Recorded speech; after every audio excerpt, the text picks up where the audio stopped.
The cafe was louder than usual, filled with the low hum of conversations, the clink of cups, and the hiss of steaming milk. Ion stood just inside the entrance, letting his eyes adjust, already planning to scan the room for an empty table. That's when he saw her. Mira was seated near the window, sunlight brushing against her face in a way that made her look lighter somehow unburdened. She hadn't noticed him yet. Her phone lay untouched on the table, forgotten. Both of her hands were wrapped around a cup she wasn't drinking from, her body angled toward the man sitting across from her. Ion froze. It wasn't the man that unsettled him at first, it was her laugh. It slipped out easily, unguarded, the kind of laugh that came from deep comfort. Her shoulders relaxed as she leaned forward, elbows resting casually on the table. She tilted her head slightly, really listening in a way Ion hadn't felt in months. When she smiled, it wasn't polite or restrained. It was wide, warm, familiar, too familiar. The man across from her wasn't doing anything wrong. He wasn't touching her, wasn't leaning too close. He looked ordinary, dressed simply, speaking with his hands as he told a story. He smiled when she laughed, clearly encouraged by her attention. To anyone else, it would have looked like nothing more than two people enjoying a conversation. But Ion noticed everything. The way her foot swung lightly beneath the table. The way she brushed a strand of hair behind her ear without breaking eye contact. The way her phone buzzed once and she ignored it. She never ignored her phone with him. Ion felt something shift in his chest, subtle but heavy, like a quiet door closing. There was no proof of betrayal, no incriminating touch, no words exchanged that crossed a line. Yet the intimacy in that space felt undeniable. It was emotional, it was effortless, and it wasn't his anymore. He told himself he was overthinking, that this was insecurity speaking, that relationships went through phases, and smiles didn't belong to anyone. Still, his feet refused to move.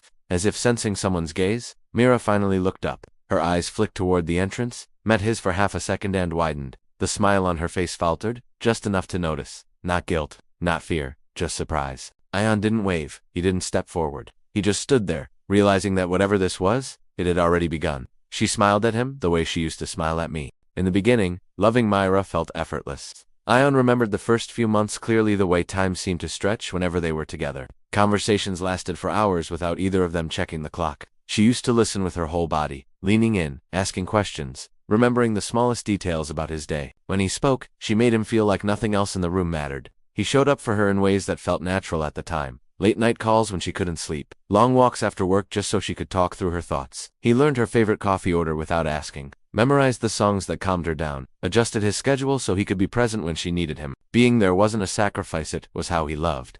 Back then, her replies came quickly, often before he even locked his phone. Messages filled with warmth, inside jokes, and reassurance. Even silence felt safe, because he knew where he stood. Somewhere along the way, that certainty began to fade. Replies started coming later. Sometimes hours later, sometimes the next morning, wrapped in casual apologies. Sorry, got busy. Her voice on calls sounded distracted, as if her attention was split between him and something else. When he spoke, she listened but not like before. Her responses became shorter, her questions fewer. He noticed how often she canceled plans now, always with reasonable explanations. Work stress, deadlines, exhaustion. Ion accepted every excuse without argument, reminding himself that life got overwhelming. Love required patience, understanding, so he waited. He filled the silence with effort, believing consistency would bring her back. He checked in more. He planned small surprises. He softened his tone when she pulled away, afraid that asking for more would make him seem needy. What he didn't realize was how often he was adjusting himself to fit the shrinking space she left behind.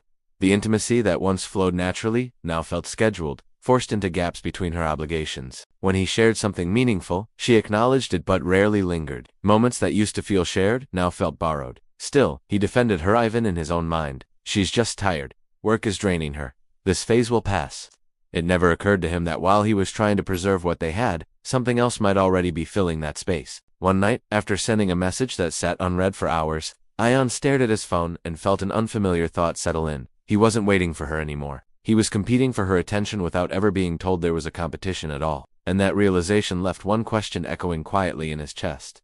How long had this been happening? The changes didn't arrive all at once. They slipped in quietly, dressed as nothing serious, easy to dismiss if you didn't want to see them. New names began appearing in Myra's stories. Casual mentions, always followed by quick explanations.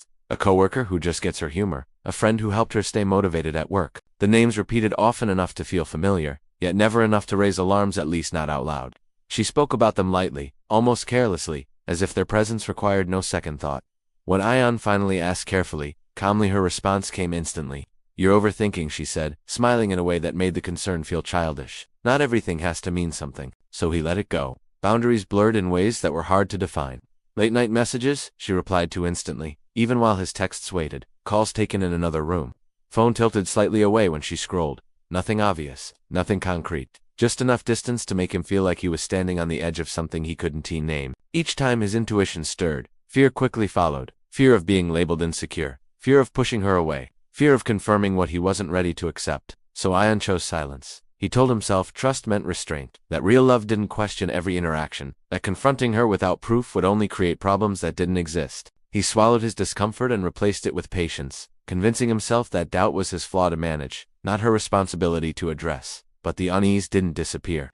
It grew in the spaces between her words, in the way she laughed at her phone before locking it, in the way she mentioned the same name twice in 1 week, then brushed past it like it was nothing. Emotional cheating, he realized too late, rarely announces itself. It hides behind harmless conversations and believable excuses.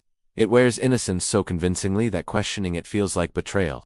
Ion lay awake some nights replaying moments, wondering where loyalty ended and naivety began. His heart urged him to ask more, to demand clarity. His mind warned him that pressing too hard might cost him everything, so he waited, and watched, and said nothing. One evening, as they sat together in quiet comfort that felt thinner than it used to, Mira's phone lit up on the table between them. A name flashed across the screen, one he had heard before, spoken too casually, too often. The phone buzzed once. Then again, Ion's eyes drifted toward it, instinctively. His chest tightened. Mira was in the kitchen, her back turned, unaware. For a moment, the truth was right there, glowing softly in the dark, and Ion chose not to look. The cafe had done tea changed. Same low lighting, same uneven clatter of cups against saucers, same soft music playing in the background. Yet everything felt different now that Ion stood there, watching from a distance he didn't remember choosing.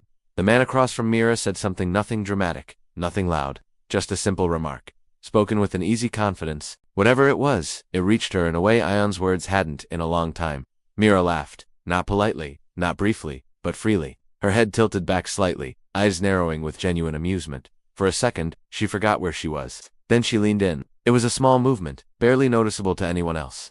But Ion felt it like a weight settling in his chest. She hadn't leaned toward him like that in months. With him, she sat back now, arms crossed or distracted, listening without presence. With this man, her body moved before her mind could stop it. The room seemed to slow. Conversations blurred into a distant murmur. The world narrowed to the space between her smile and that quiet, irreversible shift inside him. He searched for excuses automatically. Maybe she was just being friendly. Maybe he was projecting his fears onto a harmless moment. Maybe intimacy didn't always mean intention. But his heart rejected the lies his mind tried to build. He knew that smile. He remembered when it used to be reserved for late-night conversations and private jokes. When it meant comfort. When it meant us. Seeing it offered so easily to someone else didn't feel like jealousy, it felt like confirmation. There was no surge of anger, no urge to march over and demand explanations. Instead, a strange calm settled over him, heavy and absolute.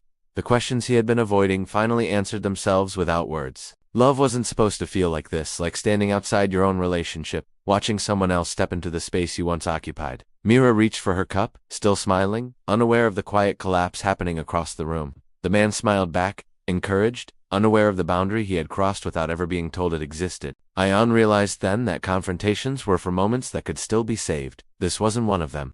What had broken wasn't trust alone, it was presence. And presence, once given away, rarely returned the same. He turned toward the door, heart aching but steady, carrying a clarity that hurt more than confusion ever had.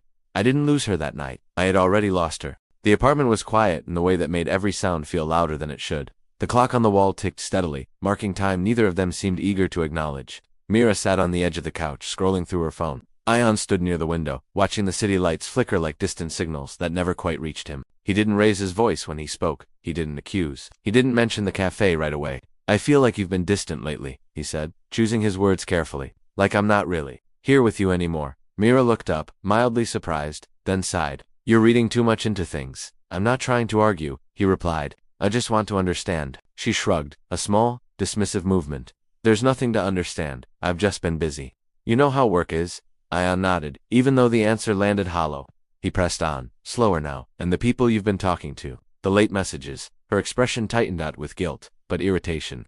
They're just friends. I don't see why that's suddenly a problem. It's not a problem, he said quickly, instinctively softening. I just feel pushed aside. Myra leaned back, arms crossing. That's not fair. I can't stop having a life just because you're insecure. The word hung between them, sharp and final. Ion felt something settle, then a quiet understanding that this conversation was never going to go where he hoped. Every sentence he offered became something she had to defend against. Every feeling he expressed turned into an inconvenience she needed to explain away. "I'm not accusing you of anything," he said, though his voice lacked conviction now. "I just need to feel like I matter." She shook her head. "You're making this bigger than it is. Nothing has changed, but everything had." As she spoke, Ion realized he was translating his pain into smaller and smaller pieces, hoping one of them would fit inside her understanding. He was explaining boundaries to someone who benefited from their absence, asking for reassurance from someone who had already found comfort elsewhere. The room felt colder, emptier, as if the words they exchanged stripped it of whatever warmth remained. There was no apology, no moment of reflection, just justification, wrapped in calm logic that left no room for accountability. Ion fell silent, not because he had nothing left to say, but because he finally understood that saying more would change nothing. Some things couldn't be talked back into place. Words couldn't repair what respect had already destroyed. And as the silence stretched between them, one question lingered quietly in his mind. What does he do next? Ion stopped speaking, not out of anger, not out of defeat, but because he finally understood that silence carried more weight than any argument ever could. He stopped trying to explain himself, stopped chasing reassurance, stopped defending feelings that no longer mattered to the person across from him. Every question he used to ask, every hope he used to cling to, he set aside quietly, like stones placed carefully on a shelf, heavy but controlled. He began withdrawing, not with cruelty, not with spite, but with intention. Mira noticed it immediately. She tried to engage him in conversation, to spark the easy humor they once shared. He replied politely, calmly, but without the warmth he once poured into every word. She caught herself searching his face for signs of anger, for a reaction, for the emotional collapse that had always been predictable before. But there was nothing, only quiet resolve. It was harder than anyone could see. Walking away quietly takes a strength that no one applauds. It's measured, deliberate. It's choosing your peace over your pride, your dignity over your desire. Every step he took toward restraint felt like a battle waged in private, a war against impulses that screamed for confrontation, for tears, for noise. Yet he held himself steady, realizing that leaving chaos behind didn't require a fight. It required him. He packed memories more carefully than he packed anything else. The late-night talks, the shared laughter, the moments of intimacy, each one wrapped up and stored deep inside, safe from destruction, but inaccessible to her. His belongings stayed where they were. It wasn't about the furniture, the clothes, the little trinkets that had accumulated over time. It was about reclaiming himself, quietly and without fanfare. That night, he walked to the door with calm, measured steps. Mira followed, words on the tip of her tongue, hesitation in her posture. Ion didn't glance back. He didn't offer a dramatic goodbye, didn't leave a note, didn't try to provoke guilt. He just opened the door, stepped out into the night, and let it close softly behind him. The apartment was silent once more, but this time the quiet was hers. And somewhere in the pause, he felt it. The first taste of freedom, the clarity that comes when you stop explaining yourself to someone who has already made their choice. Mira froze for a heartbeat, then moved toward the door, hesitant, unsure. And in that hesitation lingered the question he had yet to answer himself. Would she even react, or had the weight of his absence already begun to teach her what his presence never could? Days passed, Ion's phone remained silent, and for the first time in months, that silence felt like relief instead of anxiety. Then came a message. Brief, careless, almost. Mira's name flashed on the screen, followed by a string of words that carried an unfamiliar tone, less warmth, more urgency. "We need to talk. I didn't realize." He stared at it, thumb hovering over the screen. Part of him wanted to reply immediately, to hear her voice, to close the distance that had formed so painfully. But he didn't. Not yet. He remembered too well what he had lost: the laughter that belonged elsewhere, the attentions that had drifted into someone else's hands. This was not about anger or revenge. It was about understanding that some doors, once closed, should remain closed for the sake of what you preserve within yourself. He sat on the edge of his bed, phone beside him, reflecting on the quiet he had carved out. Peace wasn't loud or dramatic. It didn't need apologies or confrontations. It was the soft hum of a heart no longer held hostage by expectation. For the first time, Ion realized that walking away had not been surrendered, had been a choice to honor his worth, to reclaim dignity, to let go of someone who could no longer love him fully. He thought of all the late nights he had spent second-guessing, all the small arguments he had swallowed, all the times he had rationalized her absence. Walking away hadn't erased the pain. It had sharpened it into clarity. But even pain could be tempered with pride. And slowly, the hurt softened under the weight of self-respect. He understood now that absence speaks louder than words. Myra's attempt to reach him was not born of love, it was born of losing control, of realizing that the power she had taken for granted was no longer hers. And while it stirred a flicker of old feelings, Ion knew that responding immediately would only allow the past to dictate the present. He didn't hate her, he didn't want to punish her, he simply acknowledged the truth. Some chapters end, not because we stop caring, but because we choose to care for ourselves more. The message remained unread for hours.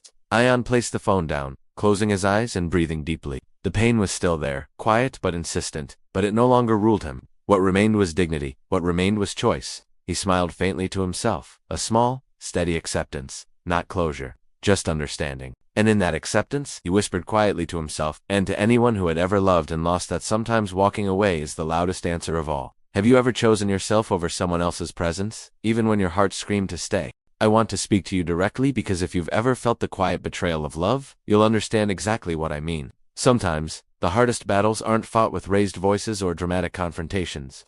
Sometimes, the hardest battles are fought in silence, in the spaces where your heart aches but your dignity remains intact. I learned the truth the hard way. Love without boundaries invites betrayal. It's a lesson you don't see coming. You give your all, your time, your patience, your presence, and sometimes, it's still not enough. It's not always about what you lack or what you failed to do. It's about someone else taking the space you once shared, giving it to someone else without hesitation, without warning, without a single word of explanation. That's betrayal. Not the act itself, but the ease with which it happens when boundaries were left undefined. When love became assumed, rather than respected. I also learned that silence can protect dignity. There were moments when I wanted to ask, to fight, to demand answers.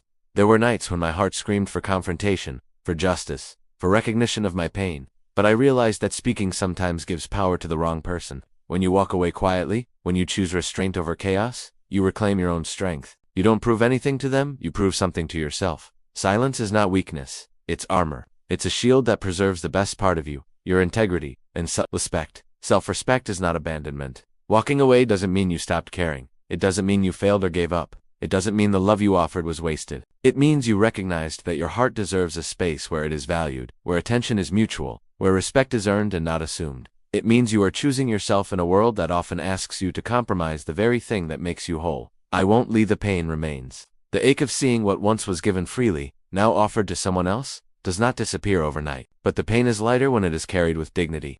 The absence of drama, the absence of pleading, the absence of compromise in the face of betrayal, these create a freedom that can't be stolen, a quiet victory that belongs only to you. So, I leave you with this.